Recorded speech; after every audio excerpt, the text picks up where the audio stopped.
当地时间5月9号，巴基斯坦前总理伊姆兰汗因贪污指控被捕。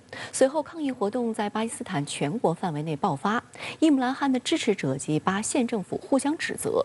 本次巴基斯坦政局动荡的原因何在？有何影响？来看看分析。 巴基斯坦当前这个政局啊，是处于一个，也就是说以这个夏巴斯为领导的这个执政联盟和这个以这个前总理伊姆兰汗为这个代表的这个在野党之间这个矛盾激化、不断这个斗争的过程中，然后从深层次来看呢，可能就是一个是家族政治和一个新兴政党这两派力量在斗争。伊姆兰汗年轻时曾是前巴基斯坦板球国手，曾担任巴基斯坦板球国家队队长。 他出生于一个工程师家庭。1975年从牛津大学基布尔学院的哲学、政治学及经济学学系毕业。1996年4月，伊姆兰汗成立巴基斯坦正义运动党，即担任党主席，正式踏入政坛。伊姆兰汗于2018年领导正义运动党，赢得巴基斯坦国民议会选举，随后当选总理。去年3月，面临执政伙伴倒戈的困境，4月遭弹劾下台，是巴基斯坦历史上首位被弹劾下台的总理。 弹劾调查期间，伊姆兰汗多次公开指责美国干涉巴基斯坦内政。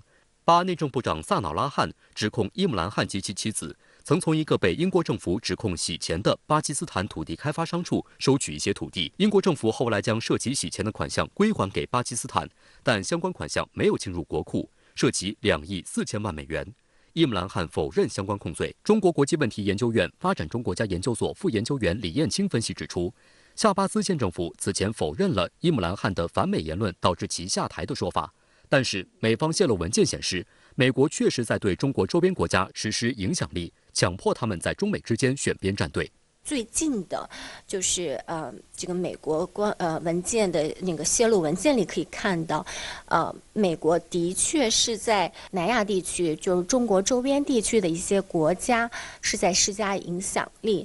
有些报道爆出来，就是包括巴基斯坦，它的这个承受了一定压力。美国呢，就是向他们施压，要在中美之间呢选边站队。中国是从来没有要求巴基斯坦说你要在中美之间投靠哪一方选边站队，没有。那么如果美国是这样做的话，那么我觉得他可能是配合他的这个印太战略啊，然后他所谓的要这个重塑中国周边啊，所以对中国周边国家可能施加一定的影响力。这个包括南亚、东南亚国家，可能都会面临着一些这样的压力。半岛电视台认为，疫情和美元回流美国导致巴基斯坦外汇严重短缺。 放大通胀等压力是造成该国局势不稳的主因。国际货币基金组织曾与巴基斯坦财政部进行谈判，最多可提供11亿美元的纾困资金。但由于国际货币基金组织要求巴基斯坦提高燃油和食品等多种民生物资价格，巴基斯坦政府担心这将引发抗议而拒绝。此外，几十年来，巴基斯坦当局一直无法建立有效的税收征收做法。目前，只有1%的巴基斯坦人缴纳税款。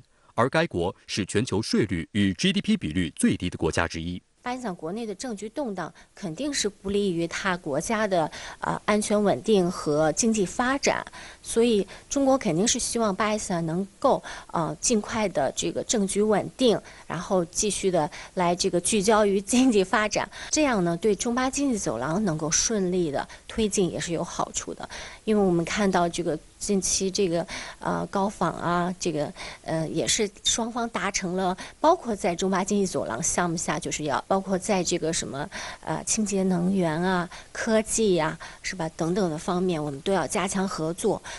连续多家银行暴雷之后，美国经济再警报。当地时间9号，美国国会议员与总统拜登就美国债务上限进行了紧张谈判，最终以双方相互指责对方危及美国收场。唯一的共识是3天后再谈。然而，目前留给美国政府避免债务违约的时间还剩不到3周。类似危机，美国已经经历数次。这次美国政府能否渡过难关？美国政府如果违约，将对全球经济造成怎样的灾难？来看看报道。 拜登9号下午会晤了众议院议长麦卡锡以及参众两院的党团领袖，以确保政府能够增加借贷来支付已经花费的支出。会后，拜登称双方的会晤具有成效。他指出，债务上限问题是他当前唯一的重要议程。为解决这一问题，他不排除取消本月晚些时候赴日本出席7国集团峰会的行程。麦卡锡则向记者抱怨，拜登在时间所剩无几时才启动谈判，指责白宫没有 B 计划。Everybody in this meeting reiterated the positions they were at. I didn't see any new movement. The president said the staff should get back together, but I was very clear with the president. We have now just 2 weeks to go. 白宫发言人稍早时候表示，短期延长债务上限并不是白宫的计划，拜登政府专注于消除违约威胁。发言人重申，违约问题没有商榷余地，并继续向国会施压。据《华尔街日报》报道，目前美国政府已经开始考虑绕开国会自行发债。The president has been clear since February. Since February, he has said over and over again, we cannot be a country that defaults. And most recently, he has said we cannot be a deadbeat nation, something that we have never done before. And so they need to take action. Congress has to do their job. 此次谈判双方诉求分歧明显，麦卡锡等共和党人坚持认为，提高债务上限的前提是联邦政府必须削减开支。美国众议院4月底以微弱优势通过了共和党提出的一项法案，要求白宫将今后10年的联邦财政开支削减4.5万亿美元，并取消部分清洁能源减税政策等。在此前提下，国会将批准把债务上限额度调高1.5万亿美元，而由民主党人主导的白宫显然不能接受此提议。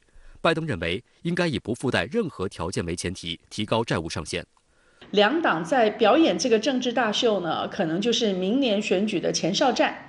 他们在这个时候去各自坚持他们利益党的重要的理念。一个是民主党希望能够提供更多的人民服务，但是它并不是在财政纪律上面那么明确。另外一个是共和党，他认为要用财政纪律的方式，让政府呢留在一个适当的规模，而不要一直不断的扩大。所以这两个理念呢，现在其实是在提前开打。美债真的只是一个假议题，因为它理论上可能发生，但事实上不会发生。就算发生了，也没有人可以去处理它的后果。所谓债务上限的概念创立于1917年，为了防止美国政府超额发行债务，并将债务甩给下一届政府，美国国会和政府达成协议，明确政府发行债务的上限。如果触及这条上限红线，意味着美国财政部借款授权已经用尽。然而，自协议达成以来，美国政府的债务规模持续扩大，已经突破债务上限110多次。1960年至今，美国国会共78次修改债务上限，提高上限金额。目前，这个上限已经高达美国国民生产总值的120%。今年1月份，美国政府就已经达到了此前设定的31.4万亿美元的债务上限。此后，由耶伦掌控的财政部采取了一系列非常措施，将债务保持在限额之内。但共和党把控了握有拨款权的众议院，耶伦后续的措施无法推进。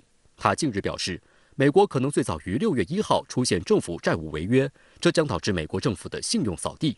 It's Congress's job to do this. If they fail to do it, we will have an economic and financial catastrophe that will be of our own making. 假如联邦的大饼是这么大，它已经不够支付它要做的东西，而这个大饼里面要支付利息的比例会越来越多，那它要支付利息，其他的这些费用就不够，所以它的预算的赤字会逐渐的增加，也就是说，目前美国的国债问题是无解的，这是一个美国财政急速恶化的一个无解习题。到目前为止，两党在表演的时候都没有人真正在讨论终极的解决方案。路透社引述参与谈判的官员话称，由于美国政治极化严重，当前面临的风险比以往更大。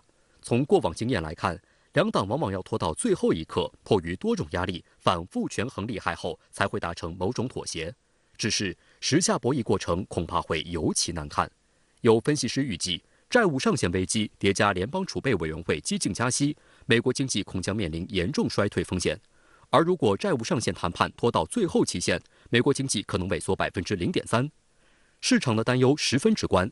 美东时间9号，3大指数集体收跌。全球的金融结构呢是跟美联储绑在一起的，所以美联储每一次发的美债呢，都有2/3左右是在国际上。当美债发生了任何的问题的时候，美联储会很快的创造新的机制，会稳定全球以美元为核心的这个金融体系。